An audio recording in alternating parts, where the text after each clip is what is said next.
नमस्कार सभी साथियों को स्वागत करता हूं सभी का इस यूट्यूब चैनल पर जिसका नाम है स्टडी विद पीएन लोधा। साथियों, आज हम हिंदी व्याकरण व शिक्षण का पेपर नंबर 33 हल करने वाले हैं, जिसमें आपको हिंदी व्याकरण और शिक्षण के बहुत ही महत्वपूर्ण प्रश्न देखने को मिलेंगे, जो कि रीट पात्रता परीक्षा 2022 लेवल 1 और लेवल 2 के लिए फर्स्ट एंड सेकंड ग्रेड शिक्षक भर्ती, थर्ड ग्रेड शिक्षक भर्ती जो मुख्य पेपर होगा उसके लिए। साथियों, यहाँ पर आप चाहे लेवल 1 से हो या लेवल 2 से हो, दोनों के लिए इन सभी शिक्षक भर्तियों के लिए बेहद ही उपयोगी ये वीडियो है। यहाँ पर आपको हिंदी के पूरे 100 टेस्ट करवाए जाएंगे, जिसमें आज हम 33वां टेस्ट हल कर रहे हैं।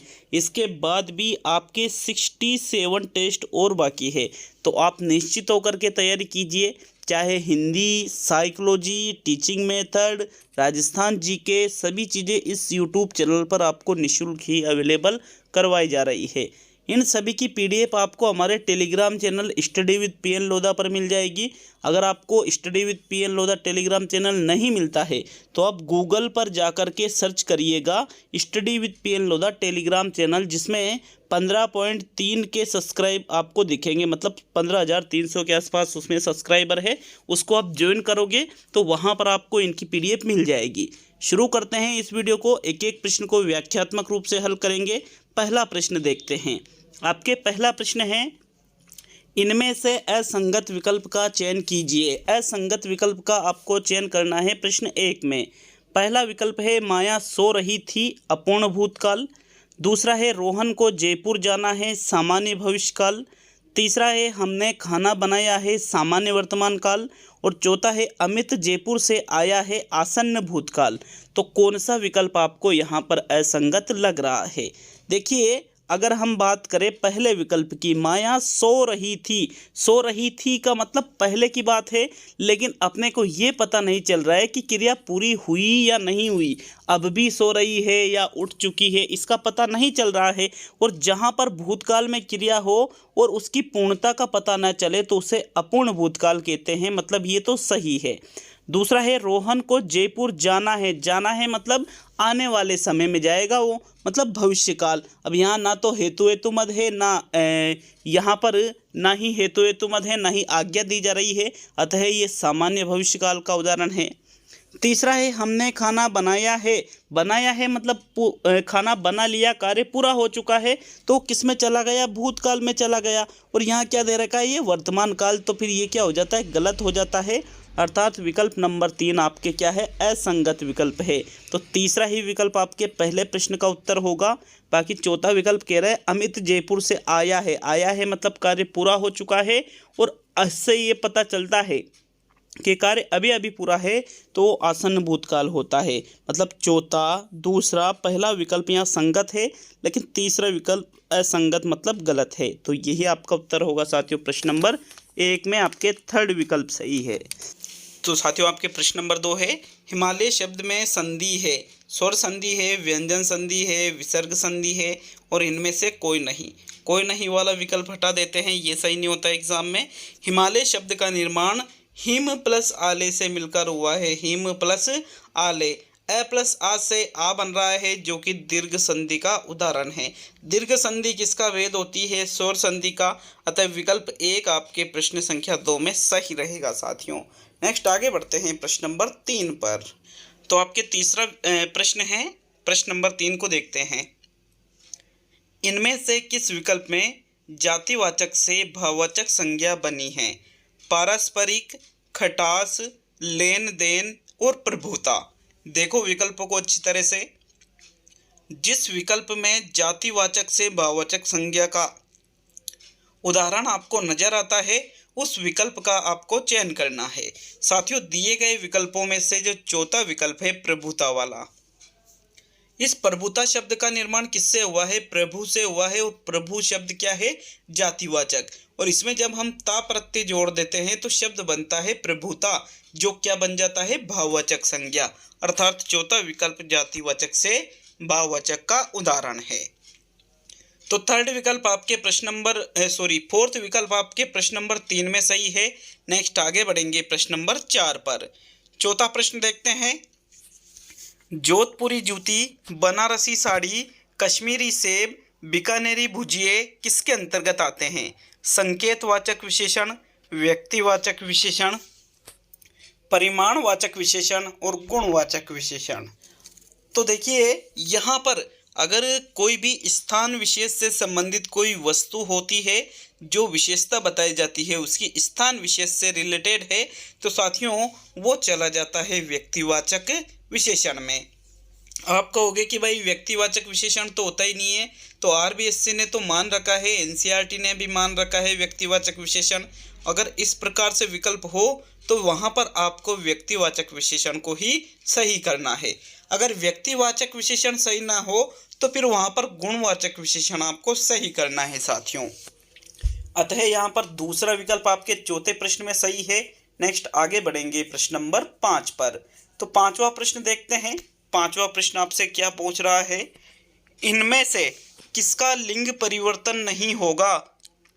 भव का, स्वामी का, बूंद का और सूत का।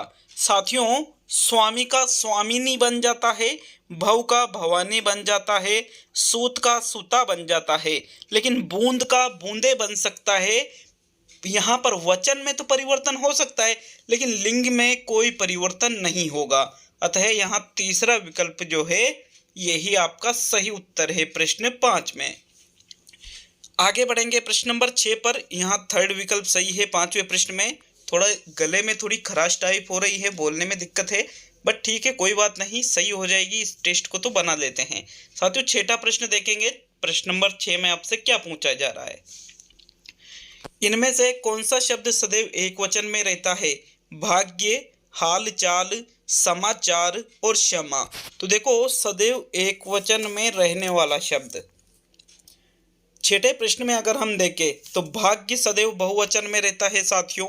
भाग्य खुल गए, भाग्य खुल गया नहीं होता है, भाग्य खुल गए होता है। हाल चाल, हाल चाल शब्द भी सदैव बहुवचन में रहता है। समाचार शब्द भी सदैव बहुवचन में रहता है, लेकिन यहाँ पर जो क्षमा शब्द है ये सदैव बहुवचन में नहीं बल्कि ये सदैव किस में रहता है? एक वचन में रहता है। अतः विकल्प नंबर आपका 4 छठे प्रश्न में सही रहेगा। नेक्स्ट आगे बढ़ेंगे साथियों प्रश्न नंबर 7 पर। 7वां प्रश्न देखते हैं। अशुद्ध समास विग्रह हुआ है।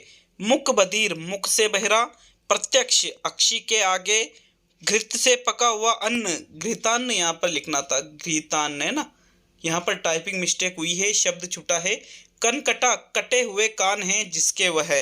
तो इस प्रकार आपको समास विग्रह देखना है कि किस विकल्प में अशुद्ध समास विग्रह हो रहा है। साथियों अगर हम बात करें यहाँ पर प्रत्यक्ष, अक्षी के आगे प्रत्यक्ष कहलाता है। कटे हुए कान हैं जिसके वह कनकटा कहलाता है।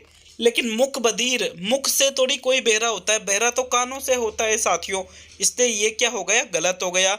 घृत से पका हुआ अन्न, घृतान्न, ये गलत दे रखा है ये भी, क्योंकि घृत से नहीं घृत में पका हुआ अन्न होता है। अधिकरण तत्पुरुष समास का ये उदाहरण है।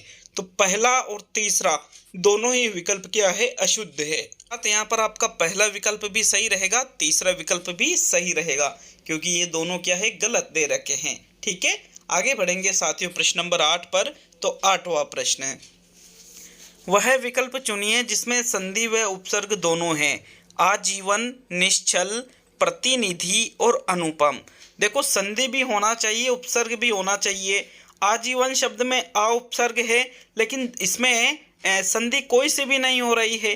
प्रतिनिधि शब्द में प्रति उपसर्ग है लेकिन प्रति प्लस निधि शब्द से प्रतिनिधि बन जाता है, तो इसमें भी संधि नहीं हो रही है। अनुपम में भी साथियों यहाँ पर संधि नहीं हो रही है, लेकिन निश्चल जो शब्द है यहाँ पर निश्चल, देखो अनुपम में अन प्लस उपम से शब्द बना है अनुपम, अन प्लस उपम, यहाँ पर संधि नहीं हो रही है, सिर्फ उपसर्ग लगा हुआ है। लेकिन निश्चल शब्द में यहाँ पर नी है प्लस छल, निश्चल का विच्छेद क्या होता है? नी है प्लस छल, तो इसमें विसर्ग संधि हो रही है और निस उपसर्ग भी है। ठीक है, अर्थात यहाँ दूसरा विकल्प आपके प्रश्न नंबर 8 में सही रहेगा। नेक्स्ट आगे बढ़ेंगे प्रश्न नंबर 9 पर। आशा है आपको समझ में आ रहा होगा। तो चलिए देखते हैं, 8वें में दूसरा है, 9वां प्रश्न देख लेते हैं साथियों। आपके प्रश्न नंबर 9 है, अशुद्ध शब्द का चयन कीजिए। मिष्ठान्न, प्रादुर्भाव, गृहिणी और तदुपरांत। तदुपरांत प्रादुर्भाव, गृहिणी सभी शुद्ध लिखे हुए हैं, लेकिन मिष्टान्न शब्द ऐसे नहीं लिखते हैं। मिष्टान्न शब्द इस प्रकार से लिखा जाता है साथियों, इसमें ठ ठटेरा वाला नहीं, ट टमाटर वाला आता है। अतः विकल्प 1 आपके 9वें प्रश्न में सही रहेगा। नेक्स्ट आगे बढ़ेंगे प्रश्न नंबर 10 पर। सही क्यों रहेगा? क्योंकि मिष्टान्न शब्द क्या है? अशुद्ध है। तो चलिए 10वां प्रश्न देखेंगे। आपके 10वां प्रश्न है, अशुद्ध प्रत्यय किसमें है? कठिन प्लस ये काठिन्य, व्यक्ति प्लस इक वैयक्तिक, छोटा प्लस पन छोटापन, रघु प्लस राघव। अगर हम राघव शब्द का निर्माण करें तो रघु प्लस ऐसे होता है, व्यक्ति प्लस एक वैयक्तिक बनता है, कठिन प्लस ये काठिन्य बनता है, लेकिन छोटा प्लस पन छोटापन नहीं बनता है, छोटा प्लस पन से छुटपन शब्द का निर्माण होता है। अतः तीसरा विकल्प अशुद्ध है। तो यही आपके 10वें प्रश्न का सही उत्तर होगा। 10वें में थर्ड विकल्प सही है। नेक्स्ट प्रश्न नंबर 11 पे आते हैं। शिवा शब्द किसका पर्याय है? महादेव का, विष्णु का, ब्रह्मा का और पार्वती का। साथियों आपने शिव शब्द सुना होगा। शिव शब्द यहाँ पर महादेव का पर्यायवाची है, लेकिन शिवा शब्द यहाँ पर पार्वती जी का पर्यायवाची है। अतः चौथा विकल्प आपके प्रश्न संख्या 11 में सही रहेगा साथियों। 11वें में चौथा विकल्प सही है। नेक्स्ट प्रश्न नंबर 12 पे आते हैं। तो 12वां प्रश्न है, दूसरों का बुरा करोगे तो तुम्हारा भी बुरा होगा, यह वाक्य है। मिश्र वाक्य है, संयुक्त वाक्य है, सरल वाक्य है और संकेतार्थक वाक्य है। देखो तो से शब्द तो से वाक्य जुड़ रहे हैं। जहाँ पर तो से वाक्य जुड़ता है वो मिश्र वाक्य बन जाता है। सरल संयुक्त इसका आंसर नहीं है, और मिश्र वाक्य को आप संकेतार्थक वाक्य भी कह सकते हो। अतः पहला और चौथा दोनों ही विकल्प आपके प्रश्न नंबर 12 में सही है। नेक्स्ट देखेंगे प्रश्न नंबर 13 को। तो 13वां प्रश्न है, अनावश्यक शब्द के कारण किस विकल्प में अशुद्धि हुई है? सीता राम की स्त्री थी, मैं प्रातः काल के समय पढ़ता हूँ, मेरे मित्र की पत्नी विद्वान है और वृक्षों पर कौवा बोल रहा है। देखो 13वें प्रश्न में अनावश्यक शब्द के कारण आपको अशुद्धि हुई है, उस विकल्प को देखना है। चारों ही विकल्प यहाँ अशुद्ध है, लेकिन अनावश्यक शब्द के कारण किसमें अशुद्धि हुई है? वृक्षों पर कौवा बोल रहा है, वृक्ष पर कौवा बोल रहा है ऐसा होना चाहिए। तो ये तो वचन संबंधी अशुद्धि हुई। मेरे मित्र की पत्नी विद्वान थी, विद्वान नहीं, पत्नी मतलब स्त्री, स्त्री के लिए विदुषी शब्द का प्रयोग किया जाता है। तो यहाँ पर अनावश्यक नहीं, अनुपयुक्त शब्द है। पहला विकल्प सीताराम की स्त्री थी, स्त्री नहीं पत्नी थी, तो यहाँ पर भी ये अनुपयुक्त शब्द है, न कि अनावश्यक। मैं प्रातः काल के समय पढ़ता हूँ ऐसा होना चाहिए, मैं प्रातः काल पढ़ता हूँ। ठीक है, अतः यहाँ पर समय, क्योंकि प्रातः काल समय सूचक शब्द है। दूसरा विकल्प जो है इसमें अनावश्यक शब्द के कारण अशुद्धि हुई है साथियों। 13वें में आपके सेकंड विकल्प सही है। नेक्स्ट प्रश्न नंबर 14 पे आते हैं। तो 14वां प्रश्न है, विराम चिन्ह से संबंधित असत्य कथन है। विराम चिन्ह से भाषा क्लिष्ट बनती है। विराम शब्द का शाब्दिक अर्थ ठहराव होता है। विराम चिन्ह के प्रयोग से भाषा में स्पष्टता आती है और विराम चिन्ह से भाव समझने में सुविधा होती है। तो आपको यहाँ पर विराम चिन्ह से संबंधित असत्य कथन देखना है। देखो भाषा क्लिष्ट, क्लिष्ट का मतलब क्या होता है साथियों? कठिन, जो अच्छी नहीं लगे। क्या विराम चिन्ह से ऐसा होता है? जी नहीं। मतलब पहला ही कथन क्या हो गया? आपके असत्य हो गया। बाकी के कथनों को देखें तो शाब्दिक अर्थ इसका ठहराव भी होता है, इससे स्पष्टता भी आती है, भाव समझने में भी सुविधा होती है। दूसरा, तीसरा, चौथा विकल्प तो सत्य है, लेकिन पहला विकल्प क्या है? असत्य है। तो 14वें में फर्स्ट विकल्प आपके सही रहेगा। नेक्स्ट प्रश्न नंबर 15। दिन फिरना मुहावरे का अर्थ है बुरा समय आ जाना, अच्छा समय आ जाना, बदनाम हो जाना और खत्म हो जाना। तो कई लोगों से आपने सुना होगा कि उसके तो दिन फिर गए। इसका सही अर्थ क्या निकलेगा साथियों? देखो इसका सही अर्थ होता है दिन फिरना मतलब अच्छा समय आ जाना। इस मुहावरे को याद रखिए, वेरी इंपॉर्टेंट मुहावरा है। सेकंड विकल्प आपके 15वें प्रश्न में सही रहेगा। नेक्स्ट आगे बढ़ेंगे प्रश्न नंबर 16 पर। तो 16वां प्रश्न है आपके, निम्न में से किस तत्व का दैनिक पाठ योजना में उपयोग नहीं होता है? उद्देश्यों को परिभाषित करना, शिक्षण विधि व प्रविधि का चयन करना, दत्त कार्य का निर्धारण करना और नील पत्र का निर्माण करना। दैनिक पाठ योजना जब हम बनाते हैं तो उद्देश्यों को भी परिभाषित किया जाता है, शिक्षण विधि व प्रविधि का चयन भी किया जाता है और आप दत्त कार्य का निर्धारण भी कर सकते हो। लेकिन नील पत्र का निर्माण प्रश्न पत्र निर्माण में होता है, ठीक है। जब प्रश्न पुस्तिका बनाई जाती है, प्रश्न पत्र बनाया जाता है, तब नील पत्र का निर्माण किया जाता है। अतः चौथा विकल्प जो है ये दैनिक पाठ योजना में उपयोग नहीं किया जाता है साथियों। 16वें में आपके चौथा विकल्प सही है।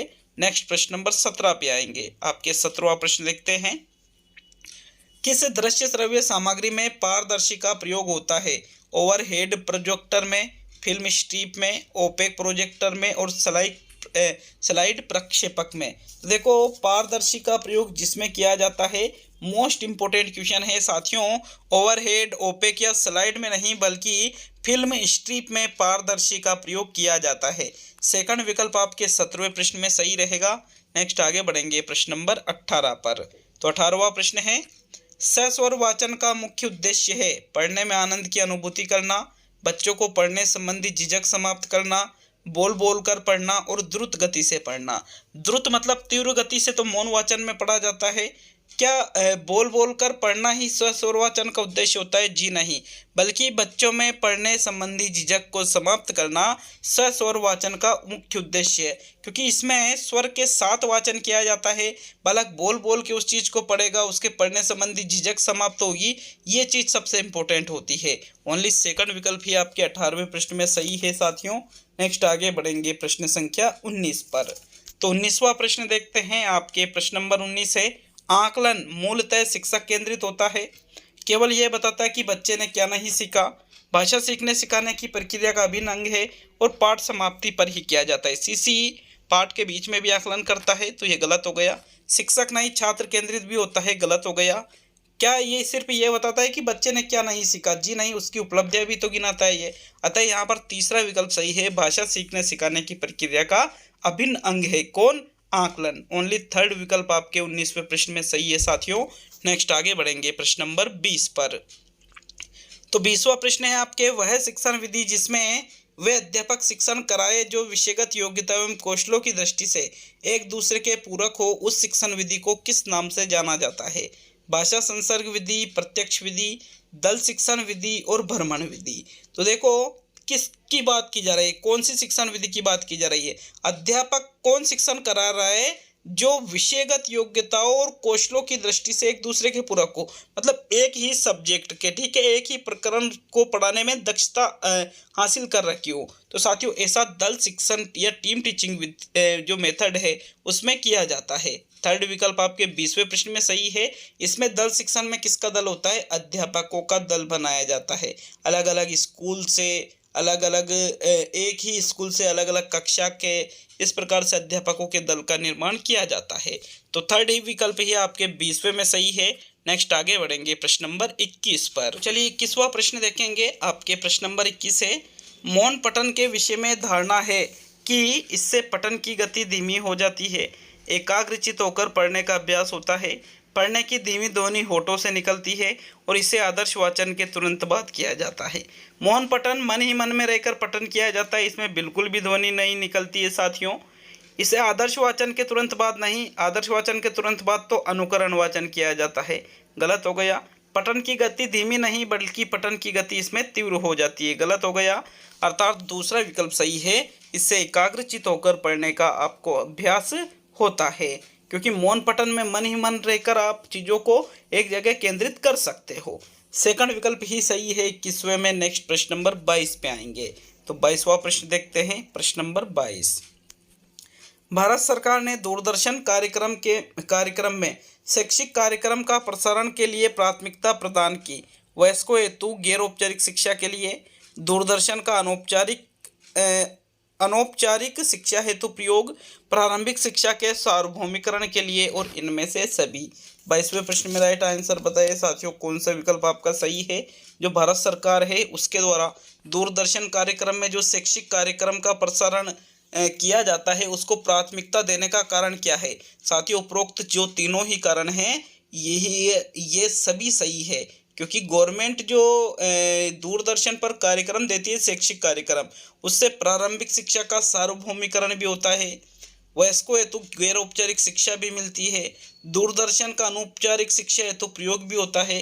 अतः उपयुक्त सभी वाला जो चौथा विकल्प है 22वें में, यही आपका सही उत्तर होगा। नेक्स्ट प्रश्न नंबर 23 पे आते हैं। तो 23वां प्रश्न है, शिक्षण कौशलों के विकास के लिए व्यवस्था की जाती है सूक्ष्म शिक्षण की, टीम शिक्षण की, इकाई योजना की और विस्तृत पाठ योजना की। देखो, शिक्षण कौशलों का यदि आपको विकास करना है तो शिक्षण कौशलों का विकास सूक्ष्म शिक्षण में या फिर माइक्रो टीचिंग इंग्लिश में इसको बोलते हैं साथियों, माइक्रो टीचिंग। इसमें सूक्ष्म जो शिक्षण है या माइक्रो जो टीचिंग है, इसमें शिक्षण कौशल सिखाए जाते हैं कि बच्चों से प्रस्तावना कैसे की जाती है, बच्चों से प्रश्न कैसे पूछे जाते हैं, बच्चों को पुनर्बलन कैसे दिया जाता है, शामपट कार्य कैसे किया जाता है। ये चीज़ें हमें माइक्रो टीचिंग में देखने को मिलती है। अतः विकल्प नंबर आपका 1 सही रहेगा साथियों प्रश्न नंबर 23 में। नेक्स्ट आगे बढ़ेंगे प्रश्न नंबर 24 पर।